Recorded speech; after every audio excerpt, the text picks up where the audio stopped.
किस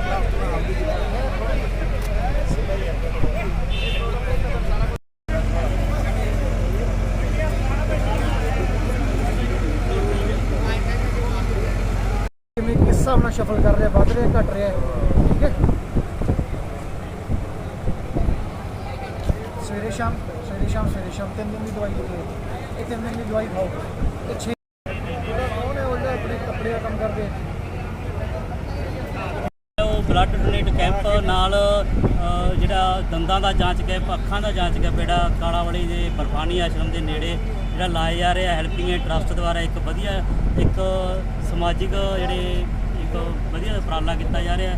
ਤਾਂ ਸਾਰੇ ਹੀ ਜਿੰਨੇ ਨੌਜਵਾਨ ਸਾਥੀ ਹੈ ਬਹੁਤ ਵਧੀਆ ਆਪਣੀ ਮਿਹਨਤ ਨਾਲ ਇਹ ਉਪਰਾਲਾ ਕਰ ਰਹੇ ਨੇ ਤੇ ਇਹਦੇ 'ਚ ਘੱਟ ਤੋਂ ਘੱਟ 150 ਯੂਨਿਟ ਦੇ ਜਿਹੜਾ ਟਾਰਗੇਟ ਲੈ ਕੇ ਚੱਲੇ ਆ ਬਲੱਡ ਦਾ ਜੋ ਖੂਨਦਾਨ ਦਾ ਨਾਲ ਜਿਹੜੀ ਅੱਖਾਂ ਦੀ ਜਾਂਚ ਹੈ ਉਹ 80 ਤੋਂ ਪਲੱਸ ਜਿਹੜੇ ਮਰੀਜ਼ ਉਹ ਟੱਪ ਗਏ ਨੇ।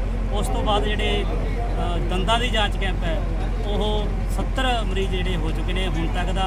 ਇਹ 2 ਵਜੇ ਤੱਕ ਜਿਹੜਾ ਕੈਂਪ ਹੈ